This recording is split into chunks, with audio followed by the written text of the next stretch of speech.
Hello everybody, welcome to Ash and Olive Kitchen. For today's food, I'm going to make Mediterranean-inspired grilled octopus with crispy potatoes and Argentinian chimichurri sauce. Octopus was being fished since thousands of years ago by ancient Greeks and Romans from their coastal waters. And in today's world, it's one of those beloved seafoods in countries like Greece, Italy, Spain, and Portugal. And there are like many myths associated with cooking octopus, like using a cork or dipping it a few times before letting it simmer in hot water. However, for today's food, I'm going to follow a very simple technique and approach to cook octopus. And don't get me wrong, I don't have anything against ceremonies, but when it comes to cooking, it's always better to make it as simple as possible. The whole aim for making octopus is to keep the temperature at a sweet range so it would not become stiff or chewy. And also, one other thing that is important when you make octopus is to make sure that you clean it really well. Some people believe that octopus is a bottom feeder type of fish, which is wrong. No disrespect to bottom feeder fish. Octopus is a clean fish. So being bottom feeder is not a reason for having to do a great job for cleaning. It is because of the anatomy of the octopus that you have to do a really good job when you clean it. For instance, if it has like the ink sac, you have to take it out, and you have to make sure that you clean it really well. So at the end, you will have something that is very presentable and tasty. So without further ado, let's get the cooking going. And during the cooking, I'm gonna provide more details and share more tips for making this food as tender as possible and as delicious, as it can be. All right, for preparing today's food, we start by making the chimichurri sauce. So we start by finely chopping the herbs into very small pieces. Take your time with this step as you don't want the large bits of herbs in the sauce. All you want is the focus to be on the texture of the octopus, not the herbs. You may want to use the back of the knife to move the ingredients around on the board. Avoid using the blade for this as it can dull the edge over time. This is especially important if you are using a high-end knife where maintaining a sharp edge really matters. The board I'm using is made from naturally water-resistant hardwood, which means it doesn't soak up moisture as easily. That helps prevent warping, cracking, and staining over time. It also lasts longer, dries faster after washing, and needs less maintenance. Woods that are especially suitable for this kind of use include teak, white oak, and acacia. And for me personally, the main reason is that these types of woods are hygienic, which is all because of their water-resistant nature. Chimichurri originated in Argentina and Uruguay, where it was traditionally served with grilled meats by the cowboys of the South American pampas. Its fresh combination of parsley, oregano, garlic, olive oil, and vinegar adds brightness and acidity, which is why it pairs beautifully not only with steak, but also with seafood like the octopus I'm gonna cook for today. After adding all the ingredients, give the chimichurri sauce a good mix and let it sit for at least 20 to 30 minutes so all the flavors can marry together.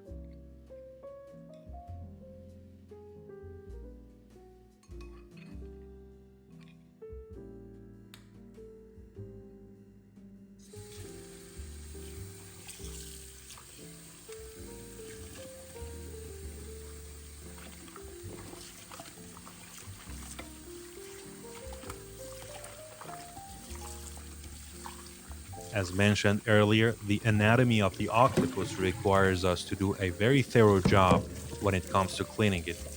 If you catch the octopus yourself, there is a lot more you need to do for cleaning, and the most important part to remove carefully is the ink sac for obvious reasons. When you buy it from the market, however, your job is easier. You will just need to check that it is already opened and gutted and remove any excess parts you see.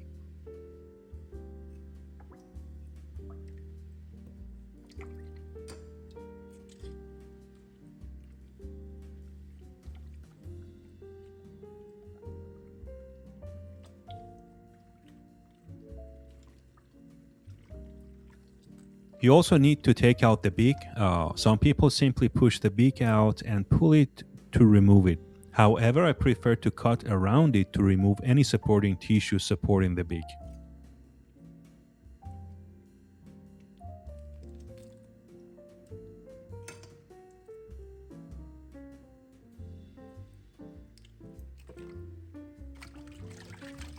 During the cleaning process, give the octopus a rinse under cold running water a few times to help remove any dirt and debris.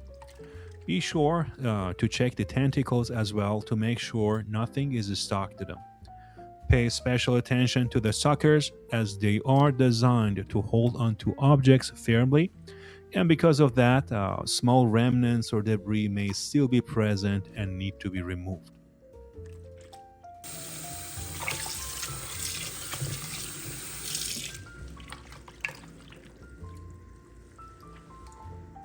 The last but not the least step when it comes to cleaning the octopus is removing the eyes. As you can see, I am using a paring knife for the entire cleaning process, which makes this job very easy.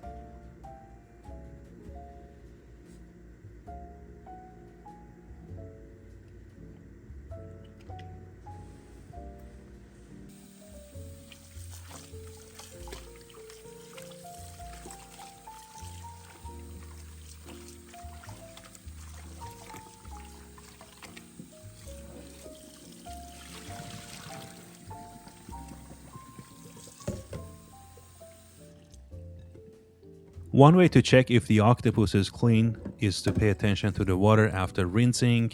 If it runs clear, then you're good to go.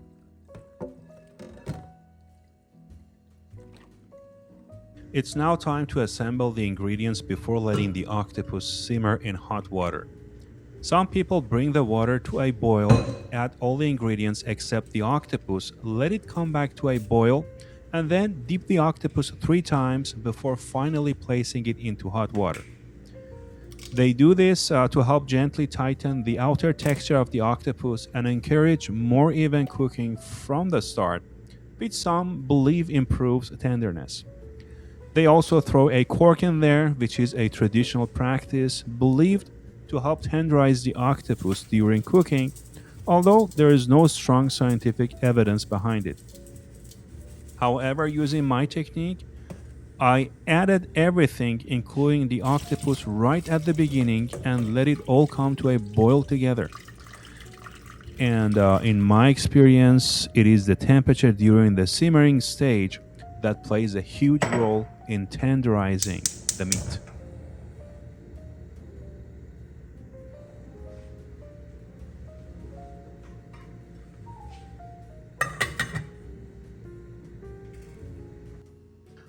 When it comes to a boil, you must turn down the heat so it simmers. As you can see, there are small bubbles coming to the surface, which is ideal for cooking octopus and achieving a tender result at the end. During the simmering process, you need to check the temperature using a probe thermometer. You will get the best results by keeping the temperature within a range of 185 to 203 degrees Fahrenheit.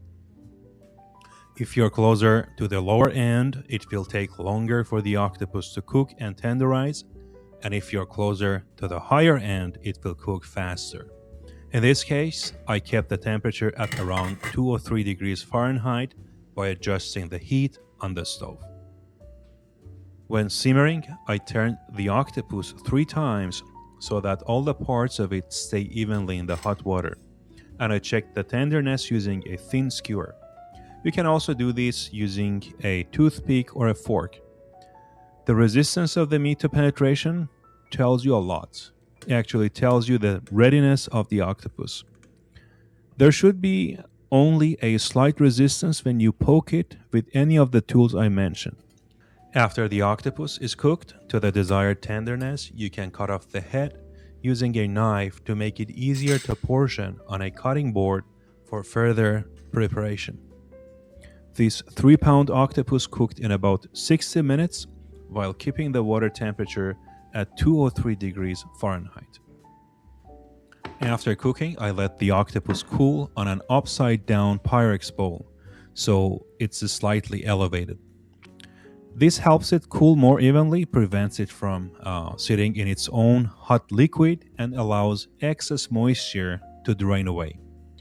It also helps avoid overcooking from residual heat and keeps the texture more tender and clean for slicing. While waiting for the octopus to cool down, I parboiled some potatoes and later started the grill to char the octopus. The potatoes take around 20 minutes to partially boil, and one way to check them is by poking them with a skewer, like the one I use for checking the octopus, or a toothpick. Regardless of what you use, it shouldn't go all the way through easily, and there should still be some resistance in the center. After letting the parboiled potatoes cool down a bit, I used a santoku knife to slice them into uniform pieces before frying them until crispy. A santoku knife is well suited for this task because its thin, sharp blade and excellent control make it easier to produce clean, consistent cuts, helping the potatoes cook and crisp more evenly. After the octopus has cooled down, cut the tentacles apart using scissors or a knife.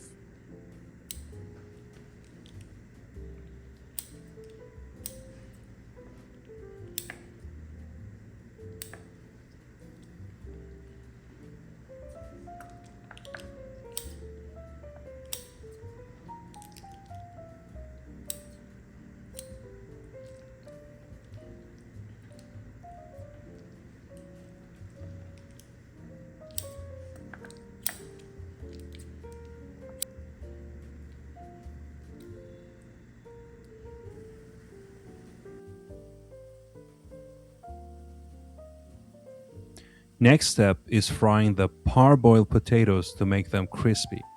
Since they are already partially cooked, about 2 to 3 minutes of frying per side should be enough. Once they are done, place them on a plate lined with paper towels to absorb any excess oil. Although I use avocado oil for frying, it is still a good idea to remove as much excess oil as possible. This keeps the dish lighter while preserving the crispy texture of the potatoes. We grill the octopus not to cook it any further, but just to char it and give it a smoky flavor. Because of that, about 2 to 3 minutes per side is enough to get the job done.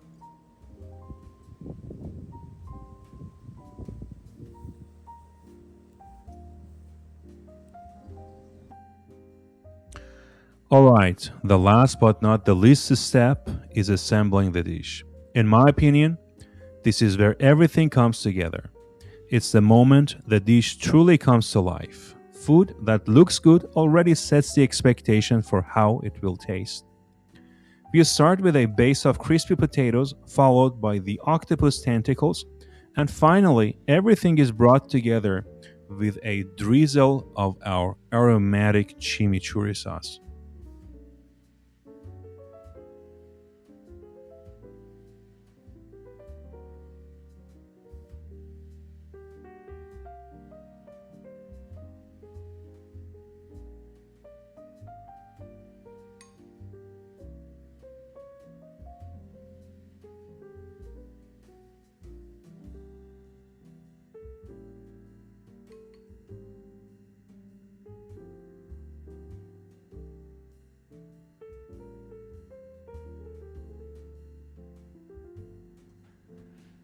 Alright, like always, it's time to taste the food. Let me just refresh your minds. There were 3 things we wanted to achieve. First, we wanted to make sure that the octopus is tender, it's not chewy. Second, we wanted it to have this aromatic flavor by using chimichurri sauce. And third, we wanted it to have this smoky flavor by letting it char over the grill. So let me try it and see how it really tastes. So I'm gonna start by trying a small piece of octopus.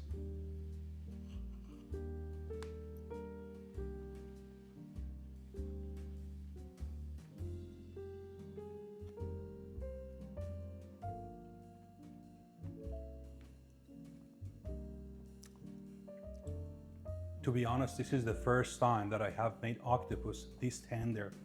And the secret to doing it is that using a thermometer. By thermometer, I made sure it doesn't go above a certain limit. And yeah, that was the trick to make it this tender. And also let me try a small piece of potato. Add a little bit of chimichurri sauce.